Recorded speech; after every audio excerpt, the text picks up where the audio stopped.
Good evening all of you. कैसे हैं आप सभी? मैं माधुरी वेलकम करती हूँ आप सभी का BNSS की इस सीरीज में। इससे पहले हमने सेक्शन 1 से लेके 20 तक कंप्लीट BNSS पढ़ लिया है, पूरे बेरेक्ट को फोकस किया है, सारी चीजों को शॉर्ट में भी देखा है ताकि आप शॉर्ट नोट्स भी इजीली बना सको। आज अपने पढ़ने वाले हैं सेक्शन नंबर 21 से। देखो ये जो पार्ट है ये हमें बताना चाहता है कि जो मजिस्ट्रेट्स हैं उनकी पावर कितनी है, वो कितनी पनिशमेंट दे सकते हैं, कितना फाइन दे सकते हैं। इवन हमें ये भी बताया है कि BNS के कोई अपराध है तो उनका विचारण कौन करेगा, कौन सा कोर्ट उनकी ट्रायल सुनेगा, या अदर लॉ है तो उनकी ट्रायल कौन से कोर्ट करेंगे। ये चीजें आज हमने इस सीरीज में पढ़ने वाले हैं। इससे पहले मैं आपको बताना चाहती हूँ कि जो BNS की MCQs चल रही है जो कि ओनली मेंबर्स के लिए, अगर आपने ज्वाइन नहीं किए तो फटाफट मेंबरशिप 59 रुपीज की ज्वाइन कर लो, उसमें बहुत सारे बेनिफिट्स आपको टाइम टू टाइम मिलने वाले। तो चलिए स्टार्ट करते हैं। देखो क्या कहा सेक्शन नंबर 21 हमें ये बताता है कि न्यायालय जिनके द्वारा अपराध विचारणीय है, मतलब ऐसे कोर्ट जिनके द्वारा जो ऑफेंसेस है वो ट्रायबल होंगे। लेकिन ये कोर्ट है कौन से, वो हमें बताता है कि इस संहिता के अन्य प्रावधानों के अधीन ए पॉइंट BNS भारतीय न्याय संहिता के तहत किसी भी अपराध का मुकदमा मतलब विचारण चलाया जा सकता है। मतलब BNS में जितने भी अपराध है उनका विचारण कहां पर किया जाएगा, यही CRPC में किया जाएगा। लेकिन किसके द्वारा किया जाएगा वो हमें इस ए पॉइंट में 3 क्लोज बता रखे हैं। नेक्स्ट इंग्लिश में subject to the other provisions of the Sanhita, मतलब BNSS की बात कर रहा है। ए any offenses under the BNS भारतीय न्याय संहिता 2023 may be tried by। अब देखो इन्होंने कहा कि BNS में कोई अपराध है तो उनका ट्रायबल कौन करेगा, तो पहला कहते हैं हाई कोर्ट के द्वारा। कौन करेगा? हाई कोर्ट करेगा। सेकंड कहता है सेशन कोर्ट करेगा, सेशन कोर्ट करेगा। थर्ड कहता है कोई अन्य न्यायालय जिसके द्वारा ऐसा अपराध पहली अनुसूची में विचारणीय दिखाया गया है। अब देखो 3 चीजें हमें बताता है कि BNS में कोई ऑफेंसेस है उनका ट्रायल कौन करेगा। 3 पॉइंट, पहला हाई कोर्ट कर सकता है, सेशन कोर्ट कर सकते हैं। तीसरा जो फर्स्ट शेड्यूल में बताया गया है, the high court, the court of session, any other court by which offenses in shown in the first schedule to be tribal। तो फर्स्ट शेड्यूल में जो बताया गया है। अब देखो यहाँ पर मैं आपको एक चीज बताती हूँ कि ये जो पहली अनुसूची में जो न्यायालय बताए हैं उनके द्वारा विचारणीय होगा, ये आपको कैसे पता चलेगा। देखो आप सभी BNSS की बेरेक्ट उठाइए, बेरेक्ट में जहां पर आपके 531 सेक्शन कंप्लीट होते हैं, जहां पर स्टार्टिंग से लेके ये 531 सेक्शन आपके खत्म हो रहे हैं, उसके बाद आप देखोगे तो एक शेड्यूल स्टार्ट हो रही है। ये देखिए उसके बाद एक शेड्यूल स्टार्ट हो रही है। इस शेड्यूल में हमें 6 कॉलम बताए गए हैं, 6 कॉलम में, जिसमें से हमारा छठा जो कॉलम है, 6th नंबर कॉलम है, उसमें हमें ये बताया है कि ये ऑफेंसेस किनके द्वारा ट्रायबल होंगे। सबसे पहले हमें कॉलम नंबर 1 में ऑफेंस बता रखे हैं, कॉलम नंबर 2 में हमें बताया कि अपराध कौन सा है, कॉलम नंबर 3 में हमें पनिशमेंट बता रखी है, कॉलम नंबर 4 में हमें बता रखा है कि ये ऑफेंस कॉग्निजेबल है या नॉन कॉग्निजेबल है, 5th कॉलम में हमें बताया कि ये ऑफेंस बेलेबल है या नॉन बेलेबल है, और 6th कॉलम में हमें बताया है कि ये ऑफेंसेस किसके द्वारा ट्रायबल है। तो जैसे BNS का सेक्शन 61 जो बात करता है क्रिमिनल कॉन्स्पिरेसी के बारे में, क्रिमिनल कॉन्स्पिरेसी के मैटर को कौन सुनेगा, फर्स्ट क्लास मजिस्ट्रेट। तो इस लाइन का मतलब कि कोई अन्य न्यायालय जिसके द्वारा अपराध पहली अनुसूची में विचारणीय बताया गया है कि कौन सा ऑफेंस किस कोर्ट के द्वारा, किस मजिस्ट्रेट के द्वारा ट्रायबल होगा, ये हमें CRPC की फर्स्ट शेड्यूल में बताया गया है। तो फर्स्ट नंबर कहता है कि BNSS में जो ऑफेंसेस है उनका ट्रायबल इन तीनों में से किए जाएंगे। उसके बाद बात करते हैं, लेकिन हमें एक परंतुक बताया है। ये परंतुक इंपॉर्टेंट है क्योंकि इसमें बताया है कि जो BNS के रेप से रिलेटेड मैटर है, फीमेल से रिलेटेड मैटर है, उसमें जो भी जज होगा वो प्रिजाइडिंग ऑफिसर एक फीमेल होगी, एक वुमेन होगी। जब भी रेप से रिलेटेड कोई सेक्शंस होंगे तो उसमें जो ट्रायबल होगा वो प्रिजाइडिंग ऑफिसर वुमेन के द्वारा किया जाएगा। कि BNS 2023 की धारा 64, 65, 66, 67, 68, 69, 70, 71, मतलब 64 से लेके 71 तक में जो ऑफेंसेस है उसमें किसी अपराध की सुनवाई यथासंभव महिला पीठासीन अधिकारी द्वारा की जाएगी, कि provided that any offence under section 64 to 71 of the BNS shall be tried as far as practicable by a court presided over by a woman। तो एक फीमेल महिला जो जज होगी उसके द्वारा ये मैटर अगर BNSS के हैं तो उनके द्वारा सुने जाएंगे। उसके बाद बात करते हैं बी। देखो इस सेक्शन में हमें ए और बी दो क्लोज दे रखे हैं। पहला क्लोज में हमें बताया है BNS के अपराध, बी में बताया है अन्य अपराध। देखो ये सेक्शन खत्म होने के बाद जो भी चीजें शॉर्ट में है डायग्रामेटिक फॉर्म में वो मैं आपको बताने वाली हूँ। तो सेकंड कहते हैं किसी भी अन्य कानून के तहत अन्य विधि के अधीन अपराध का विचारण, हेडिंग लगा सकते हो, अन्य विधि के अधीन अपराध का विचारण जब ऐसे कानून में इस संबंध में किसी न्यायालय का उल्लेख किया गया है तो ऐसे न्यायालय द्वारा विचारण किया जाएगा। किसी अदर लॉ में अगर हमें स्पेसिफिकली बताया है कि उस एक्ट में उस अधिनियम में वो कोर्ट सुनेगा तो वही बात मानेंगे। लेकिन जब किसी न्यायालय का कोई उल्लेख नहीं किया गया है तो उसका विचारण निम्न के द्वारा किया जाएगा। किसके द्वारा किया जाएगा? दो बातें याद रखनी है, हाई कोर्ट के द्वारा या कोई अन्य न्यायालय द्वारा जिसके ऐसे अपराध को पहली अनुसूची में दिखाया गया है।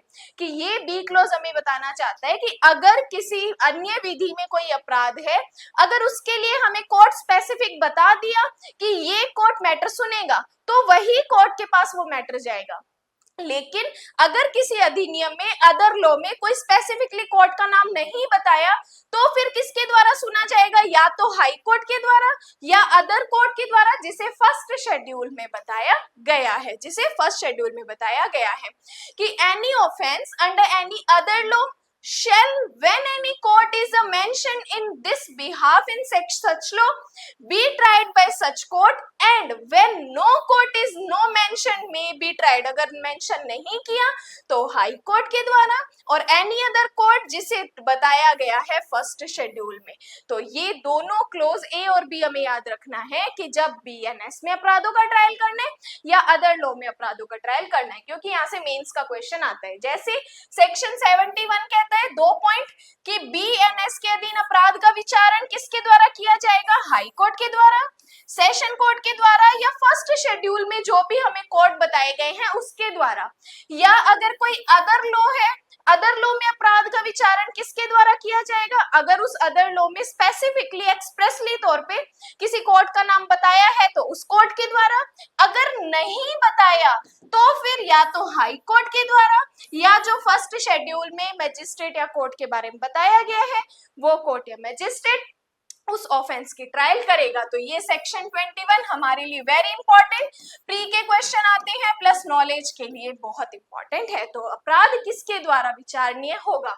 Then section 22। अब 22 और 23 हमें ये बातें बताता है कि हाई कोर्ट कौन सी पनिशमेंट दे सकता है, सेशन कोर्ट कौन सी पनिशमेंट दे सकता है, CGM फर्स्ट क्लास या सेकंड क्लास, ये पांचों जने कौन कौन सी पनिशमेंट दे सकते हैं। देखो पहला कहता है दंडादेश जो हाई कोर्ट और सेशन कोर्ट द्वारा दिया जा सकता है। तो सब सेक्शन 1, एक हाई कोर्ट कानून द्वारा प्राधिकृत कोई भी सजा पारित कर सकता है। मतलब हाई कोर्ट के लिए कोई रेस्ट्रिक्शन नहीं है, हाई कोर्ट डेथ पनिशमेंट भी दे सकता है, LI भी दे सकता है, 1 दिन की भी दे सकता है, ओनली जुर्माना भी दे सकता है।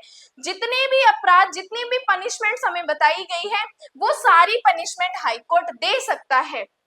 हाई कोर्ट में pass any sentence authorised by law, जो भी पनिशमेंट लॉ के द्वारा ऑथोराइज की गई है वो सारी पनिशमेंट हाई कोर्ट पास कर सकता है। तो अगर आपसे क्वेश्चन पूछे कि हाई कोर्ट कौन सी और कितनी पनिशमेंट दे सकता है तो आपको क्लियर बताना है कि हाई कोर्ट लॉ के द्वारा ऑथोराइज कोई भी पनिशमेंट दे सकता है, उसके लिए कोई भी रेस्ट्रिक्शंस नहीं लगाए गए हैं। देन बात करते हैं सेशन कोर्ट।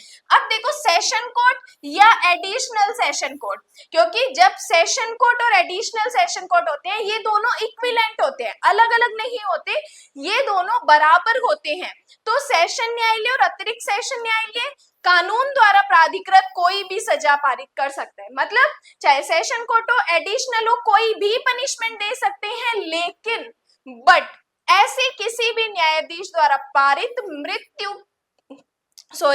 ऐसे न्यायाधीश द्वारा पारित मृत्यु की कोई भी सजा हाई कोर्ट द्वारा पुष्टि के अधीन होगी। इन्होंने कहा कि सेशन कोर्ट और एडिशनल सेशन कोर्ट कोई भी पनिशमेंट दे सकते हैं, लेकिन जब भी सेशन कोर्ट या एडिशनल सेशन कोर्ट डेथ की पनिशमेंट देंगे, तब डेथ की पनिशमेंट के लिए उसे पहले हाई कोर्ट से पुष्ट करवाना पड़ेगा, हाई कोर्ट से सर्टेन करवाना पड़ेगा, उसके बाद उस डेथ की पनिशमेंट को एग्जीक्यूट किया जा सकता है। अ सेशन जज और एडिशनल सेशन जज मे पास एनी सेंटेंस, कोई भी पनिशमेंट पास कर सकते हैं ऑथोराइज बाय लॉ, कानून के द्वारा, but any sentence of death, अगर कोई डेथ की पनिशमेंट है, पास बाय एनी सच जज shall be subject to confirmation by the high court। अगर डेथ देते हैं तो फिर सिर्फ इनको हाई कोर्ट से कंफर्मेशन लेनी पड़ेगी। अब देखो, ये तो हम पढ़ रहे हैं BNSS, तो BNSS के आगे के सेक्शंस पूछना कोई समझदारी नहीं है, लेकिन आप मुझे एक सेक्शन बताओ, अगर आपने CRPC पूरी पढ़ रखी है, वहां पर भी हमें एक सेक्शन बताया था कि अगर सेशन जज को डेथ पनिशमेंट देनी है तो सेशन जज क्या करेगा, हाई कोर्ट से पुष्टि करवाएगा। तो हाई कोर्ट कौन से सेक्शन में इस सेशन कोर्ट की पनिशमेंट को, जो डेथ पनिशमेंट है, उसको पुष्ट करता है? तो फटाफट अगर आपको CRPC का सेक्शन याद है तो फटाफट कमेंट्स बॉक्स में लिख दो। तो ये सेक्शन 22 हमें दो पार्ट बताता है कि हाई कोर्ट कितनी पनिशमेंट दे सकता है और सेशन कोर्ट कितनी पनिशमेंट दे सकता है। तो 22 में कहा कि हाई कोर्ट कौन सी पनिशमेंट दे सकता है, एनी पनिशमेंट दे सकता है, कोई भी दंड दे सकता है जो कि विधि के द्वारा प्राधिकृत है। जो कोई भी दंड अगर हमारे लॉ में उसका जिक्र किया गया है तो उस पनिशमेंट को हाई कोर्ट दे सकता है। उसके बाद सेशन जज, सेशन कोर्ट या एडिशनल सेशन कोर्ट, ये दोनों कितनी पनिशमेंट दे सकते हैं? तो सेशन और एडिशनल भी दोनों कोई भी पनिशमेंट दे सकते हैं, बट जब उन्हें डेथ की पनिशमेंट देनी है तब उन्हें हाई कोर्ट से पुष्ट करवाना पड़ेगा। तो आप मुझे फटाफट CRPC का एक सेक्शन बता दो कि हाई कोर्ट की पुष्टि किसके द्वारा की जाती है। चलिए नेक्स्ट क्वेश्चन, क्वेश्चन नंबर 23, दंडादेश जो मैजिस्ट्रेट दे सकते हैं। देखो, इससे पहले सबसे बड़ा कोर्ट हाई कोर्ट, उसकी पनिशमेंट देख ली, सेशन कोर्ट उसकी पनिशमेंट देख ली। अब हमारे पास तीन जने आएंगे, एक CJM, एक FJM, एक SJM। अब जब मैं ये तीनों को शॉर्टकट बोल रही हूँ तो CJM मतलब चीफ जुडिशियल मजिस्ट्रेट, मुख्य न्यायिक मजिस्ट्रेट इसको बोलते हैं। अगर मैं FJM बोल रही हूँ तो आपको डीम्ड करना है फर्स्ट क्लास जुडिशियल मजिस्ट्रेट, प्रथम वर्ग न्यायिक मजिस्ट्रेट। अगर मैं SJM बोल रही हूँ तो आपको डीम्ड करना है सेकंड क्लास जुडिशियल मजिस्ट्रेट, द्वितीय वर्ग न्यायिक मजिस्ट्रेट। अब देखो क्या कहा, इसमें तीन सबसेक्शन दे रखे हैं। पहला सबसेक्शन कहता है कि मुख्य न्यायिक मजिस्ट्रेट मतलब CJM का न्यायालय मौत, मृत्यु, आजीवन कारावास या 7 वर्ष से अनधिक की अवधि के कारावास की सजा को छोड़कर कानून द्वारा अधिकृत कोई भी दंड सुना सकता है। अब यहाँ पर हमें इन्होंने थोड़ा सा घुमा के दे दिया कि CJM डेथ को छोड़ दो, लाइफ इम्प्रिजनमेंट को छोड़ दो और 7 साल से अधिक की पनिशमेंट को छोड़ दो, उसके अलावा जितनी भी पनिशमेंट है वो CJM दे सकता है। तो इसका मतलब CJM हमें 7 साल तक की पनिशमेंट दे सकता है, 7 साल से ज्यादा की नहीं दे सकता। The court of a chief judicial magistrate may pass any sentence authorized by law except a sentence of death or life imprisonment or imprisonment for a term which exceeding 7 years। तो 7 साल तक की पनिशमेंट को छोड़ के CJM बाकी कोई भी पनिशमेंट दे सकता है। नेक्स्ट सबसेक्शन 2, सबसेक्शन 2 में हेडिंग लगा सकते हो FJM, प्रथम वर्ग न्यायिक मजिस्ट्रेट। अब ये प्रथम वर्ग न्यायिक मजिस्ट्रेट कितनी पनिशमेंट दे सकता है? तो प्रथम वर्ग न्यायिक मजिस्ट्रेट का न्यायालय 3 साल से अधिक की कारावास या 50,000 रुपए से अधिक का जुर्माना या दोनों से या सामुदायिक सेवा की सजा सुना सकता है। अब देखो यहाँ पर फर्स्ट क्लास 3 तरीके की पनिशमेंट दे सकता है। पहला 3 साल तक का कारावास, 1 दिन से लेके 3 साल तक का कितना भी कारावास दे सकते हैं। दूसरा 50,000 जुर्माना, 1 रुपए से लेके 50,000 रुपए जुर्माना कितना भी दे सकते हैं, या इसको सामुदायिक सेवा की पनिशमेंट का भी राइट है। तो FJM ये 3 तरीके की पनिशमेंट दे सकता है। The court of a magistrate of the first class may pass a sentence of imprisonment for a term not exceeding 3 years, मतलब 3 साल तक दे सकता है, 3 साल से ज्यादा नहीं दे सकता, और of fine not exceeding 50,000 rupees, एफजेम 50,000 रुपए तक जुर्माना दे सकता है, इससे ज्यादा नहीं दे सकता, और बोथ और कम्युनिटी सर्विस और सामुदायिक सेवा की पनिशमेंट दे सकता है। तो एफजेएम ये 3 तरीके की पनिशमेंट दे सकता है। देन बात करते हैं द्वितीय श्रेणी का मजिस्ट्रेट, मतलब सेकंड क्लास जुडिशियल मजिस्ट्रेट की बात कर रहे हैं। अब ये सेकंड क्लास मजिस्ट्रेट 1 वर्ष से अनधिक के कारावास, 10,000 रुपए के अनधिक का जुर्माना, या दोनों, या सामुदायिक सेवा। अब यहाँ पर सेकंड क्लास की भी 3 पनिशमेंट बता दी, कौन कौन सी दे सकते हैं। इन्होंने कहा 1 साल तक का कारावास दे सकता है, 1 दिन से लेके 1 साल तक में कितना भी ये सेकंड क्लास दे सकता है। दूसरा 10,000 रुपए तक जुर्माना दे सकता है, या सामुदायिक सेवा की पनिशमेंट दे सकता है। 3 पनिशमेंट सेकंड क्लास मजिस्ट्रेट की। The court of magistrate of the second class may pass a sentence of imprisonment for a term not exceeding 1 year, 1 साल तक, और of fine not exceeding 10,000 rupees, 10,000 रुपए तक, और of both और of the community service. और ये तीसरी पनिशमेंट कम्युनिटी सर्विस भी दे सकते हैं। तो सेकंड क्लास, फर्स्ट क्लास और सीजीएम तीनों ये पनिशमेंट दे सकते हैं। अब देखो इन्होंने एक एक्सप्लेनेशन ऐड किया, ये सामुदायिक सेवा क्या है। देखो जब भी मैजिस्ट्रेट किसी एक्यूज्ड को सामुदायिक सेवा की पनिशमेंट देता है तो उसमें उसको किसी भी प्रकार का कोई भी पारिश्रमिक नहीं दिया जाता। कि सामुदायिक का अर्थ वह कार्य होगा जिसे न्यायालय किसी दोषी को सजा के रूप में करने का आदेश दे सकता है। मतलब है तो एक तरीके की सेवा, लेकिन किसी पर्सन को दोषी के रूप में वो काम करने का ऑर्डर दे सकता है जिससे समुदाय को लाभ होता है, क्योंकि एक पर्टिकुलर कम्युनिटी की सर्विस के लिए उसे कहा जाता है जिसके लिए वह किसी पारिश्रमिक का हकदार नहीं होता। तो कम्युनिटी सर्विस किसी कम्युनिटी की सेवा के लिए किया जाता है जिसमें उसे किसी प्रकार का पारिश्रमिक रेम्यूनरेशन नहीं दिया जाता। Community service shall mean the work which the court may order a convict to perform as a form of punishment that benefit the community, for which he shall not be entitled to any remuneration. तो वो किसी भी प्रकार के पारिश्रमिक का हकदार नहीं होता है। अब देखो ये सेक्शन 23 जो कि हमें बताता है कि सीजीएम फर्स्ट क्लास या सेकंड क्लास कितनी पनिशमेंट दे सकता है। देखो सबसे पहले हमें कहा कि सीजेएम मुख्य न्यायिक मजिस्ट्रेट 7 वर्ष तक कारावास की पनिशमेंट दे सकता है। मतलब कि 1 दिन से लेके 7 साल तक की कितनी भी पनिशमेंट ये सीजीएम दे सकता है। अब यहाँ पे देखो फाइन की कोई भी जिक्र नहीं किया गया, तो इसका मतलब सीजीएम कोई भी फाइन दे सकता है। सीजीएम कोई भी फाइन दे सकता है, सीजीएम कोई भी फाइन दे सकता है। उसके बाद बात करते हैं फर्स्ट क्लास जुडिशियल मजिस्ट्रेट। अब ये फर्स्ट क्लास जुडिशियल मजिस्ट्रेट कितनी पनिशमेंट दे सकता है। 3 वर्ष तक कारावास, 50,000 तक जुर्माना या सामुदायिक सेवा। तो एफजेएम 3 साल का कारावास, 50,000 जुर्माना या सामुदायिक सेवा की पनिशमेंट दे सकता है। देन बात करते हैं सेकंड क्लास जुडिशियल मजिस्ट्रेट। ये सेकंड क्लास जुडिशियल मजिस्ट्रेट 1 साल तक का कारावास दे सकता है, 10,000 तक जुर्माना दे सकता है या सामुदायिक सेवा दे सकता है। तो ये हमने session court, high court, CGM, first class and second class की पनिशमेंट्स के बारे में पढ़ा कि इनको कितनी पनिशमेंट, कितना फाइन देने का राइट दिया गया है। तो ये सेक्शंस हमारे लिए वेरी इंपॉर्टेंट है। तो ये आज हमने 3 सेक्शंस पढ़े जो कि हमारे लिए नॉलेज पॉइंट ऑफ व्यू के लिए, प्री पॉइंट ऑफ व्यू के लिए और मेंस पॉइंट ऑफ व्यू के लिए भी क्वेश्चन क्रिएट करता है।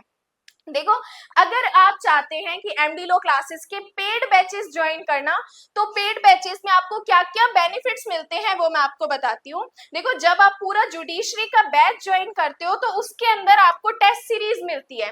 ये टेस्ट सीरीज आपकी वीकली रहती है जिसमें प्री मेंस दोनों पॉइंट ऑफ व्यू को कवर करते हुए आपके टेस्ट होते हैं। आपको डेली नोट्स क्राफ्ट्स मिलते हैं हैंडमेड। लाइक अगर आपकी 12 बजे की क्लास है तो 12 बजे क्लास खत्म होने के बाद आप सभी जो भी पेड बैचेस के स्टूडेंट होते हैं उनको एक ग्रुप में ऐड किया जाता है। ग्रुप ब्रॉडकास्ट होता है जिसमें कोई भी आपकी डिटेल्स शेयर नहीं होती है, तो उसमें आपको 2 से 3 घंटे के अंदर आपको नोट्स पहुंचा दिए जाते हैं उस ग्रुप में, जिस भी ग्रुप के लिए जिस भी सब्जेक्ट को आपने ज्वाइन किया। उसके अलावा डाउट सॉल्विंग भी क्लास रहती है। मान लीजिए एक हफ्ते में आपने जो जो क्लासें करी उसमें फिर भी आपको कोई डाउट हो रहे हैं, तब भी उसके लिए अलग से क्लास की जाती है। और प्लस जब भी क्लास होती है 1 घंटे का टाइम पीरियड रहता है, उसमें आपने 55 मिनट क्लास होती है, लास्ट के 5 मिनट आप सबके जितने भी क्वेश्चंस होते हैं वो सुने जाते हैं एंड उसको सॉल्व किए जाते हैं। उसके अलावा बोथ लैंग्वेजेस, जो आप चाहे हिंदी मीडियम के हो चाहे इंग्लिश मीडियम के हो, दोनों लैंग्वेज वाले स्टूडेंट एमडी लो क्लासेस को ज्वाइन कर सकते हैं। उसके अलावा अगर आप ऑनलाइन चाहते हो ऑनलाइन बैचेस ज्वाइन करो, ऑफलाइन चाहते हो तो आप ऑफलाइन क्लासेस भी ज्वाइन कर सकते हो। उसके अलावा बहुत सारे और भी other benefits time to time दिए जाते हैं। सरप्राइज टेस्ट भी होते हैं, क्लासेस में भी डायरेक्ट टेस्ट हो जाते हैं जो कि सरप्राइज रहते हैं। ये सारी चीजें हम अपनी क्लास में प्रोवाइड करवाते हैं। बाकी ये BNSS की जो सीरीज कंटिन्यू चल रही है आगे भी कंटिन्यू रहेगी। यहाँ पे सिर्फ हम डायरेक्ट को फोकस करते हैं, और अगर आप पेड क्लासेस ज्वाइन करना चाहते हैं तो जितने भी एक्स्ट्रा केस लॉस, एक्स्ट्रा चीजें, वो सारी आपको पेड क्लासेस में प्रोवाइड करवाई जाती है। बाकी आज के लिए हैव अ नाइस डे।